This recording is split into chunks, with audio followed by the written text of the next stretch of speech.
got you, Rambo. Woo! What's going on, everybody? Hey, man. Holiday season is coming up. It's kind of already here. And I'm freaking out a little bit. I'm sure a lot of people are. You can freak out with me. And we're going to go over how to be the best gift giver.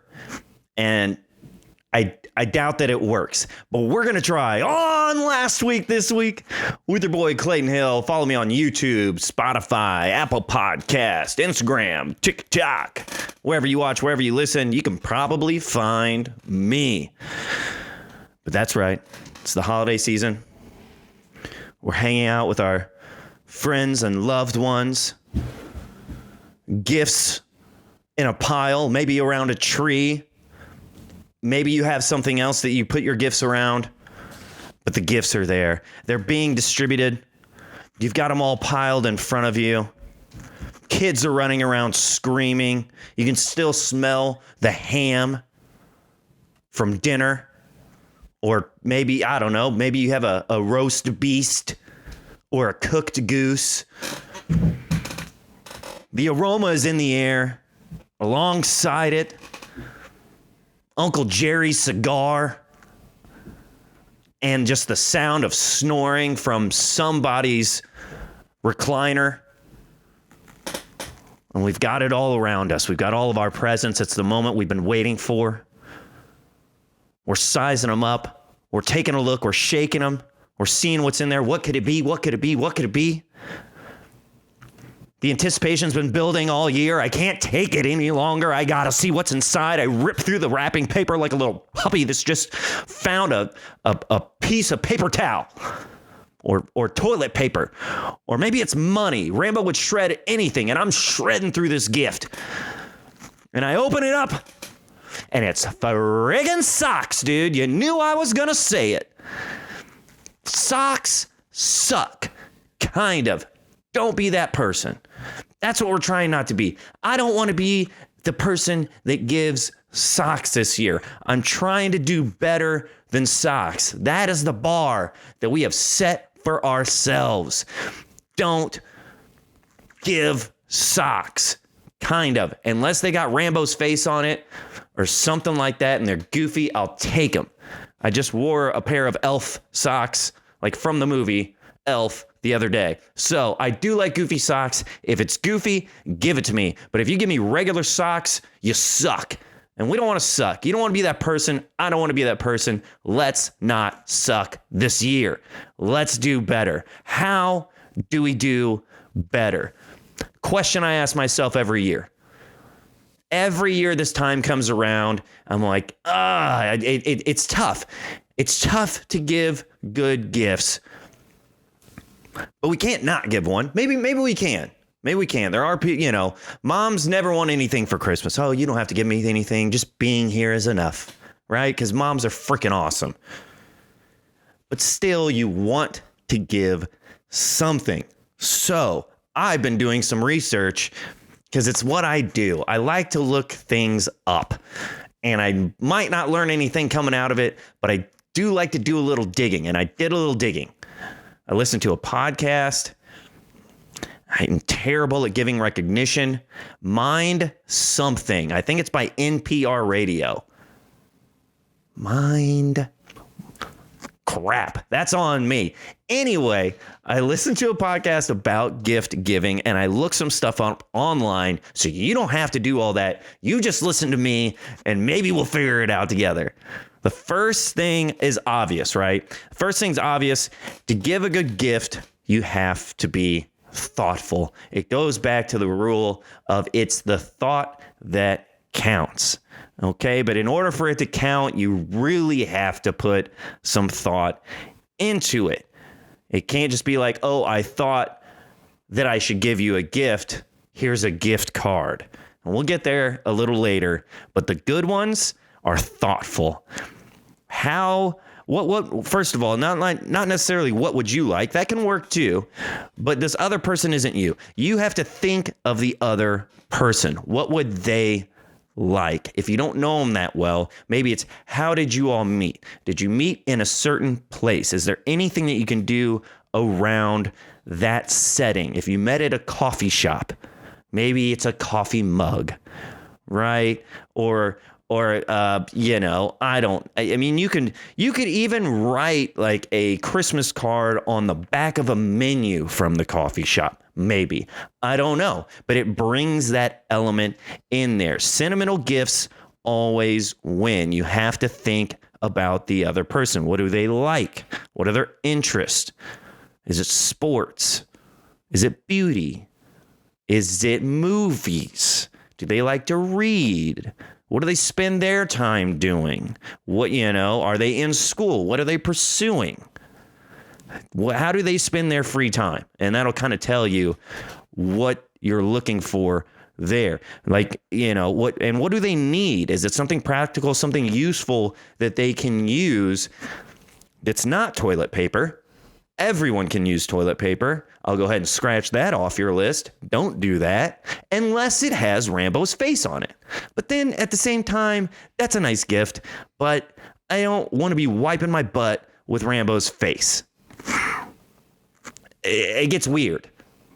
And then it's like, does the print come off? Don't create a mess, right? We don't want to do that. But something practical and useful, like I'm a very practical person. I like things that will function for me. I don't like really a lot of like decoration. I want something that I can use throughout my life. And being thoughtful, like, I got to touch on like repeat gifts because it's, I've been an offender of this. I have been the repeat gift guy. Moms, I feel like just get the bad end of the stick because, they're always so sweet and they're so loving. And they don't want anything but you to be around, so they're tough to buy for sometimes. It can be easy, but it can be tough. I've been an offender of the repeat gift, the charms for bracelets, charms for a necklace, and they're different ones. So it's not like the same, but it falls into the same category. Let's put a little more thought into it this year. That's too easy to go out and get. Now, if you have a deal where if you're like coupled up with somebody or you all are married or whatever, and your thing for Christmas is to, or any holiday, whatever, is to, you guys chip in and you go on a vacation every year. That's cool. That is time spent with each other. That's a good gift. But you have to think of the other person, not yourself. It doesn't do you any good to be like, oh, I would love this gift. And you give it to somebody and they don't share that same affection for that activity or that item or experience, whatever it is. And then you think it's a really cool gift and they're like, this is a cool gift for you, but I'm never going to use it. Now we both feel bad about our gifts, or somebody has to fake it. I mean, you're always going to, as the receiver, you're probably always going to have to fake a little bit of joy just for the other person because it's nice and you should do that. I don't think anybody would be just so terribly like, what is this? I hate this. Maybe if you have that honest relationship with the other person, sure, and then you can laugh about it, hopefully. But try not to be, we're trying to go above and beyond this year. We don't want to do the repeat. We've got to think, what do they like? What do they do? What's practical for them? What do they need? Is there something that they need? Is there a problem that I can solve? You have to put your mind in the other person. Don't think about something you think would be a good gift for them. What do they want to receive?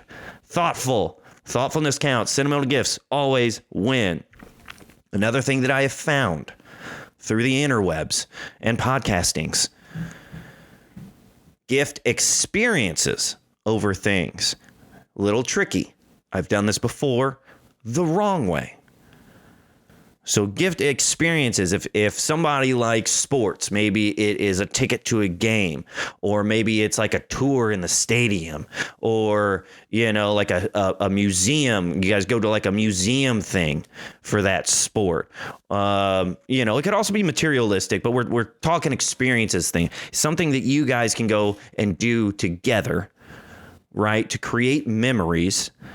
That is more, and that ties back into the sentimental. So now if we're doing experiences, we're thoughtful, and we're creating memories, this seems like the way to go. Might have put a little more thought into that one. Like if it's something like if it is one of those things, if you get somebody like a massage, or you want to take them out to dinner, or it's like a thing for theater or movie tickets, you have to do all the planning. Don't give somebody else something. Like here, don't act like it's thoughtful and you're really just giving somebody else work. Like, don't give me again, I have done this as well. I thought it was a good gift, but you have to do the work. What day, what time? Like, you got to check in on this other person's schedule, make sure that they're free, that they're available. It's something they're interested in. You can't just say, here's a gift certificate to a nail salon or a massage parlor. That's nice, but like, it's like handing out flyers on a sidewalk. You're just giving other people your trash, right? Like, I'm giving you something, now you have to do something. No, that's not. Here's something. I've already worked out all the details. This is the day. This is the time that we're going. I know that you're free. You can't back out. This is what we're doing.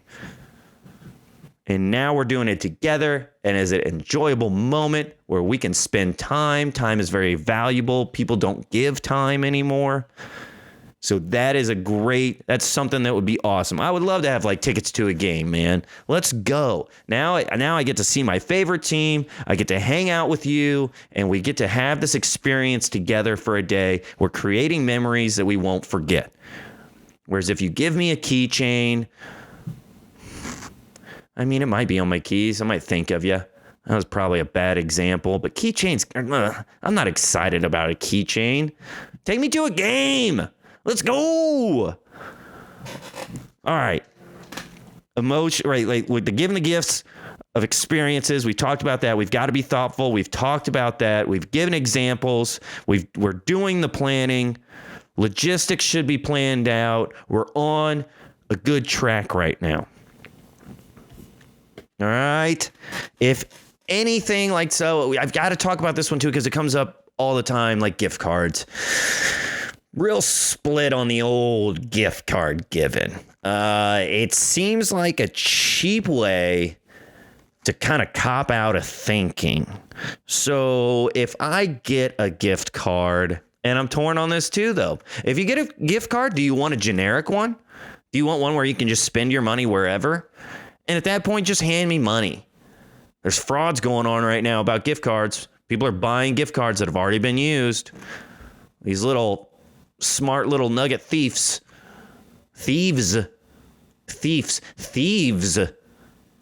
That's probably the right way to say it. I'm pretty sure it's like wolves. I really should just do a podcast about how to pronounce things. Like, I should just teach things. Last week was ridiculous. And it seems like anytime that I try to say something educational, it just goes awry. This is all going awry. This is not where I wanted it to go at all. Gift cards. Gift cards. Do I want an Olive Garden gift card, or would I rather just have like the $50 generic Visa prepaid card? I think I want the Olive Garden.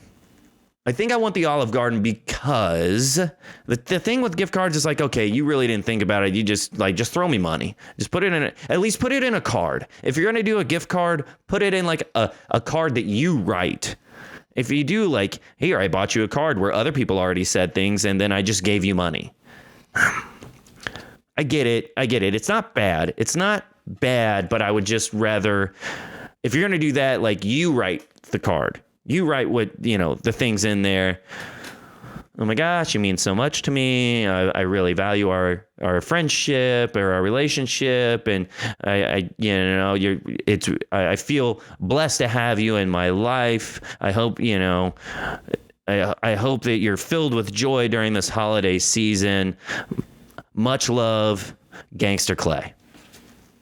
There it is. Feel free to use that word for word, but you have to include Gangster Clay at the end of it. But just be aware that these are going to get piled up. If you give a gift card, like anytime that I've gotten gift cards, they just sit in a stack on my desk. And it's like, I should probably go through those and I should probably use those at some point. But I don't remember who gave me what gift card. They just end up in a stack. So if you're getting a gift card, I think it would be nice to at least have a personalized card.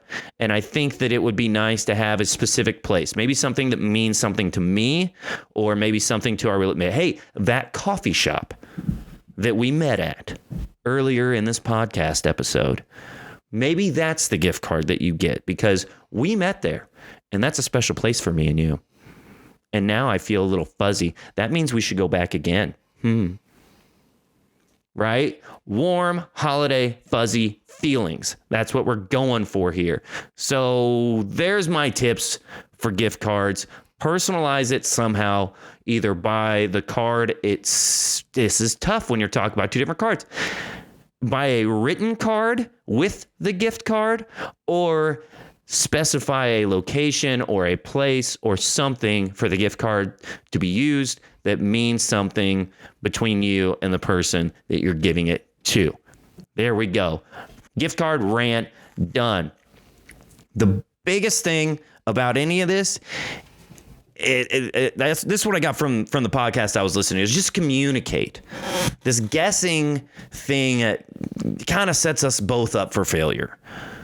As a gift giver, I want this other person, there's an element of surprise to it. I want them to be surprised. I want them to be shocked. I want them to be happy. I want them to see that moment of joy. As the giver, that's what I'm looking for. I'm looking for that moment of joy when you open up that gift, for you to be like, oh, yes, good gift. Sweet. I have accomplished my goals as a gift giver to see the joy on your face. As a recipient, you also want to experience joy and those same feelings, right? You want a little bit of a surprise. You want some joy to be in there. You want it to be a good gift. So if we don't talk about what things you're interested in, or what I'm interested in, if we're giving each other gifts, if we're not talking about what we want, what we need, now we're playing a big guessing game. If you're close to me, I know you, I can probably get there. But for a lot of people, it is, even my parents. I love my parents. I've spent my entire life with my parents.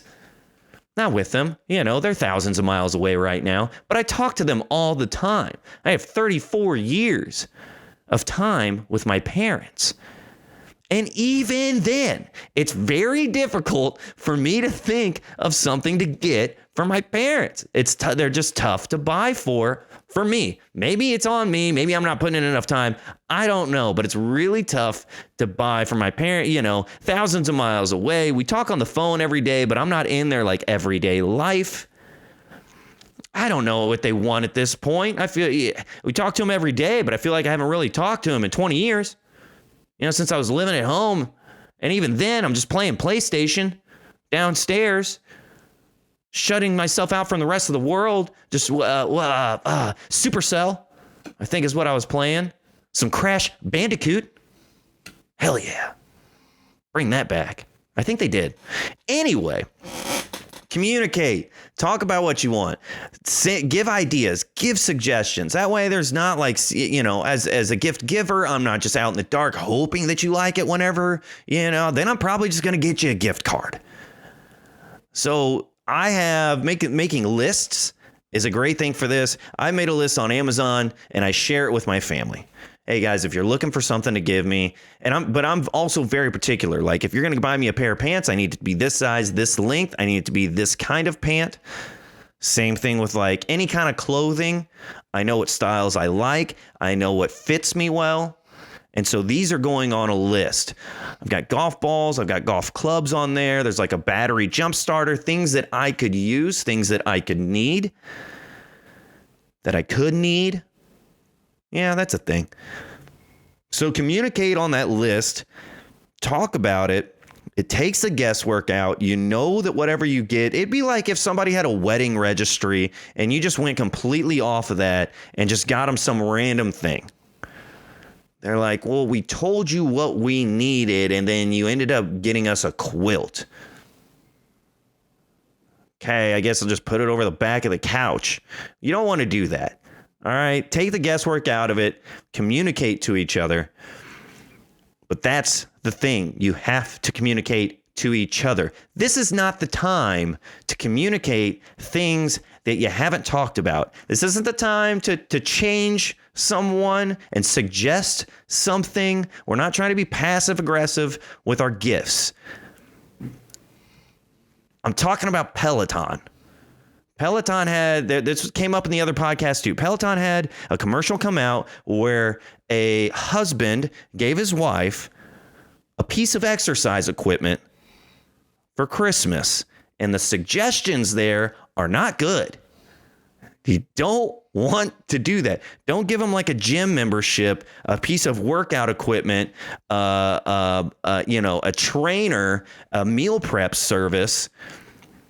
It's not a good way to give a gift to tell someone that you basically need to change whatever is going on. Doghouse for days, dude. It's very scary. I would be very, very scared giving an exercise bike to my wife unless they have expressed interest in this thing, right? I'm not giving. I've made the mistake of giving sexy things for Valentine's Day. When maybe I shouldn't have. It wasn't very thoughtful and it didn't go well. So don't do that. You know what gift you just gave? A difficult conversation and a bad day. That's the gift you just gave with that gift. Unless that's your all's thing, more power to you. But I think that the sentimental, the caring route is the way to go rather than suggesting a lifestyle change or a change in the bedroom. We're trying to be happy this holiday season. Trying to be happy, so hopefully that helps you all out. Think about the other person. It puts your mindset in their view, right? Not your view, their view. Make it sentimental. Experiences are great if you've done the work. Don't give them something to do. They have to give more work. But hopefully, if you're thoughtful, that's the main thing. And if anything, a card goes a long way with you just writing some. It's a tight season. I get this. Pockets are tight. We've got inflation going crazy. Gas is finally coming down, but a flight home was like $800. So pocketbooks are tight, wallets are tight. Be thoughtful. And blessings to everybody this holiday season. If you give socks, put a puppy's face on it. All right. And if you can't afford to give anything, the best thing you can do is to give yourself and give your time. Happy holidays, everybody. We'll catch you next week.